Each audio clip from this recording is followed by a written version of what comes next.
Hello நண்பர்களே, வணக்கம்.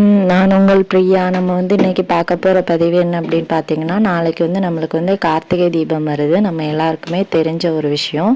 இந்த கார்த்திகை தீபத்தில் நம்ம எத்தனை விளக்கு முருகருக்காக ஏற்றணும், அப்புறம் முருகருக்கு என்ன மாதிரி வழிபாடுகள் செய்யணும், அப்புறம் என்ன மாதிரியான வாசகங்கள் நம்ம அவருக்காக சொல்லணும், என்ன நாமம் சொல்லணும், அப்புறம் என்ன மாதிரியான விரத முறைகள் இருக்கணும், எப்படி பூஜைகள் செய்யணும், இதெல்லாம் பற்றி தான் நம்ம இந்த பதிவில் பார்க்கலான்னு இருக்கோம்.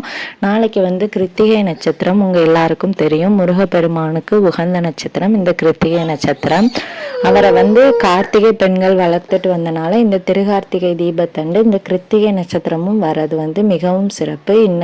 நாளைக்கு சிவபெருமானுக்கும் முருகப்பெருமானுக்கும் உரிய நாள். சிவபெருமான் ஜோதி ரூபமாக காட்சி தந்த நாள். அதை தான் நம்ம கார்த்திகை தீபம் அப்படின்னு கொண்டாடுறோம்.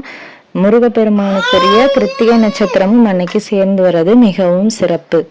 அதில் நீங்கள் முருகப்பெருமானுக்கு உங்களுக்கு என்ன வேண்டுதல்களுக்காக நாளைக்கு நீங்கள் விரதம் இருந்தீங்க அப்படின்னாலும் கட்டாயமாக நடக்கும்.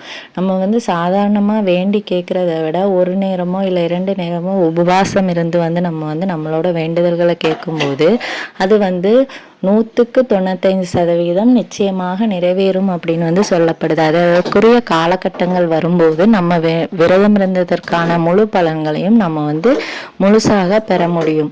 இதுவும் நம்மளோட பெரியவங்களால சொல்லப்பட்டிருக்குங்க. காலகாலமாக இந்த விரத முறைகள்லாம் பின்பற்றப்பட்டுட்டு வருது. நீங்கள் நாளைக்கு எத்தனை தீபம் குறைந்தபட்சம் ஏற்றலாம் அப்படின்னா, முருகப்பெருமானுக்கு குறைந்தபட்சம் 6 தீபம் ஏற்றுங்க. மொத்தமாக கார்த்திகை தீபத்தில் குறைந்தபட்சம் 27 தீபங்கள் உங்களோட வீடுகளில் இருக்கணுங்க. அதில் ஒரு 6 தீபம் முருகப்பெருமானுக்காக நீங்கள் ஏற்றிருக்கணும். 6 தீபம் ஏற்ற முடியல அப்படின்னாலும் ஒரு தீபமாவது நீங்கள் ஏற்றலாம், ஒன்றும் பிரச்சனை இல்லை. அதுவும் வெற்றிலை தீபம் ஏற்றினீங்க அப்படின்னா இன்னும் கொஞ்சம் சிறப்பாக இருக்கும். வெற்றிலை தீபம் எதற்காக ஏற்றணும்னு உங்களுக்கு தெரியும். உங்களுக்கு தீராத கடன் இருக்குது, அப்புறம் திருமண தடை, குழந்தை பாக்கியம், அப்புறம் படிப்பிற்காக, இந்த மாதிரி ஏதாவது நல்ல விஷயங்களுக்காக நீங்கள் கட்டாயமாக ஏற்றலாம். இல்லைங்க என்னால் வெற்றிலை தீபம்லாம் ஏற்ற முடியாது அப்படின்னாலும் ஒரே ஒரு நெய் விளக்கு முருகப்பெருமானுக்காக நீங்கள் ஏற்றினாலும் போதும். உங்களோட வேண்டுதல்களை அவர் கட்டாயமாக நிறைவேற்றுவார். அப்புறம் நாளைக்கு என்னென்ன மாதிரியான மலர்கள்னால அலங்காரம் பண்ணணும் அப்படின்னா, வாசனை மிகுதியான மல்லிகை இல்லை செவ்வரளிப்பூ இல்லாட்டி வில்வ இலை கிடைத்தது அப்படின்னா மிகவும் அருமையான விஷயம். சிவபெருமானையும் முருகப்பெருமானையும் நீங்கள் வில்வ இலைகளால் அலங்காரம் பண்ணிக்கோங்க. அப்புறம் நீங்கள் விரதம் இருக்கிறீங்க அப்படின்னா உங்களோட உடல்நிலையை பொறுத்து மட்டுமே நீங்கள் விரதம் இருங்க. மற்ற மாதிரி கட்டாயம் ஒன்றும் கிடையாது. ஒரு சில பேருக்கு கொஞ்ச நேரம் சாப்பிடாம இருந்தாலே தலையெல்லாம் சுற்றிட்டு ஒரு மாதிரி வந்துடும். ஸோ அந்த மாதிரி இருக்கிறவங்க உங்களோட உடல்நிலையை முதல்ல பாருங்கள். நம்ம உடலில் வருத்தி எந்த கடவுளும் நம்மள்கிட்ட நீ எனக்கு கண்டிப்பாக விரதம் இருக்கணும், அப்போ தான் நான் வேண்டுதலை நிறைவேற்றுவேன் அப்படி எந்த கடவுளும் இது வரைக்கும் நம்ம கிட்ட சொன்னது கிடையாதுங்க. நம்மளாதான் நம்ம உடலையும் மனதையும் வருத்தி கொண்டு கடவுள்கிட்ட நம்மளோட பிரார்த்தனைகளை வைக்கிறோம். ஆனாலுமே அது நிறைவேறலைன்னா அப்போ நம்மளை சொல்ல மாட்டோம், கடவுளை தான் சொல்லுவோம். நான் உனக்காக இதெல்லாம் செஞ்சேன், நீ எனக்கு எதுவுமே செய்யலைன்னு. கடவுள் உங்க யாருக்கிட்டையுமே கேட்கலங்க, நீ எனக்கு இதை செய் அதை செய். ஏதோ நம்ம மன திருப்திக்காக நம்ம செய்கிறோம். அது நிறைவேறும் போது நம்ம ஏற்றுக்கணும். அது நிறைவேற தாமதமாகுது அப்படின்னா நம்மளோட கர்ம வினைகள்னால தான். நம்மள அதையும் புரிஞ்சுக்கணும். ஒரு நேர உணவுக்கான விரதம் மட்டும் நீங்கள் எடுங்க, உங்கள் உடல்நிலையை பொறுத்து. விரதம் இருக்க முடியாதவங்க எந்த விதமான வருத்தமும் பட வேண்டாம். நீங்கள் எப்போதும் வீடெல்லாம் சுத்தம் பண்ணிவிட்டு சாமி கும்பிட்ற மாதிரி கும்பிட்டுட்டு அப்புறம் விளக்கேற்றி திருகார்த்திகை தீபத்தை நீங்கள் சந்தோஷமாக கொண்டாடலாம். அப்புறம் பெண்களுக்கு என்ன பிரச்சனை இருக்குன்னு பார்த்தீங்கன்னா, ஒரு சில பேருக்கு நாளைக்கு பீரியட்ஸ் வரும். ஸோ இன்னைக்கு கூட இருந்திருக்கலாம். அவங்க ரொம்ப வருத்தப்படுவாங்க, நம்மளால் பண்ண முடியலையே, தீபம் போட முடியலையே, ஐயையோ அப்படின்னு சொல்லிட்டு ஃபீல் பண்ணுவாங்க. ஸோ அந்த மாதிரி ஃபீலிங்ஸ் எல்லாம் அவங்களுக்கு வேண்டாம்.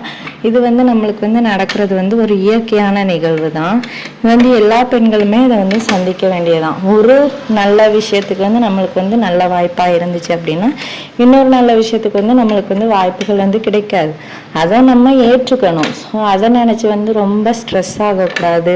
அதை நினச்சி நல்லா ப்ரெஷர் ஆகி ஒரு சில பேருக்கு உடம்பு சரியில்லாமல் ஆகும். ஸோ அந்த மாதிரிலாம் நினைக்காதீங்க. இதெல்லாம் ஒரு நேச்சுரலாக நடக்கக்கூடிய ஒரு விஷயம். அதையும் நம்ம வந்து ஏற்றுக்கிற மனப்பக்குவம் வந்து நம்மளுக்கு வந்து வேண்டும். அப்புறமா வந்து நீங்கள் வந்து நாளைக்கு வந்து என்னென்ன முருகர் நாமம் சொல்லலாம் அப்படின்னா, உங்களால் முடிந்தது அப்படின்னா ஓம் சரவணபவா போற்றிய கூட ஒரு 108 முறை சொல்லுங்கள், 6 முறை கூட சொன்னால் போதும். கந்த சஷ்டி கவசம் படிக்க டைம் இருந்தால் கந்த சஷ்டி படிங்க, வேல்மாறல் படிங்க, கந்தகுரு கவசம் படிங்க, முருகப்பெருமானுக்கு என்னென்னலாம் உகந்ததோ அதை படிங்க, சிவபெருமானுக்கு சிவபுராணம் படிங்க. நாளைக்கு வந்து 2 பேருக்குமே வந்து மிகவும் உகந்த நாள் தான். ஸோ அதனால் வந்து நீங்கள் வந்து இதெல்லாம் செய்யலாம். அதுக்கப்புறமா வந்து நாளைக்கு வந்து இந்த கிருத்திகை நட்சத்திரம் வர்றதுனால நீங்கள் வந்து நாளைக்கு வந்து என்ன மாதிரியான நெய்வேத்தியம் வைக்கணும் அப்படின்னா, நீங்கள் வந்து தேனும் தினைமாவும் வைக்கலாம், தேன் மட்டும் கலந்து வைக்கலாம், பாலும் தேனும் வைக்கலாம். உங்களால் முடியலை அப்படின்னா வெறும் தண்ணி கூட வைக்கலாங்க. கடவுள் வந்து கண்டிப்பாக ஏற்றுக்கொள்வார். நான் வந்து கட்டாயமாக வெற்றிலை தீபம் போடணுமா அப்படின்னா உங்களோட வேண்டுதல்கள் வந்து சீக்கிரமாக நிறைவேறணும் அப்படின்னு நினைக்கிறவங்க வந்து தாராளமாக வெற்றிலை தீபங்கள் போடலாம். நீங்கள் வந்து என்னென்ன தீபங்கள் ஏற்றீங்களோ, வெற்றிலை தீபம், துளசி தீபம், சில பேர் வந்து கற்கண்டு தீபம், இந்த மாதிரிலாம் நிறைய விதமான தீபங்கள் வந்து ஏற்றுவாங்க. அந்த மாதிரி ஏற்றும்போது அதை வந்து தீபம் தன்னால் குளிர்ந்ததுக்கு அப்புறமா அதை மறுநாள் வந்து நம்ம வந்து ஏதாவது கால்படாத இடத்துல வந்து போட்டுறணும். அதே மாதிரி நாளைக்கு வந்து உங்களால் முடிஞ்சது அப்படின்னா யாருக்காவது நீங்கள் வந்து சாப்பாடுகள் வாங்கி கொடுக்கலாம். அன்னதானம் செய்வது வந்து மிகவும் ஒரு சிறந்த செயலாக இருக்கும். நம்மளுக்கு வந்து பலவிதமான புண்ணியங்களை வந்து அது வந்து கொண்டு சேர்க்கும். அதே மாதிரி நீங்கள் வந்து கோவிலுக்கு போறீங்க அப்படின்னா எண்ணெயும் அகல் விளக்கும் நாளைக்கு வந்து தானமாக வாங்கி கொடுக்கலாம். கோவிலில் வந்து இல்லாட்டி நீங்கள் வந்து விளக்கு வந்து வாங்கி ஏற்றி வச்சுட்டு வரலாம். இதில் ஏதாச்சும் ஒன்றுனாலும் நீங்கள் வந்து செய்யலாம். இந்த பதிவு வந்து உங்களுக்கு உபயோகமாக இருக்கும்னு நினைக்கிறேன். உபயோகமாக இருந்தது அப்படின்னா லைக் பண்ணுங்கள், மறக்காமல் நம்ம சேனலை சப்ஸ்கிரைப் பண்ணி வச்சுக்கோங்க. இந்த வீடியோவின் முழு பதிவை பார்த்ததற்கு மிக்க நன்றி.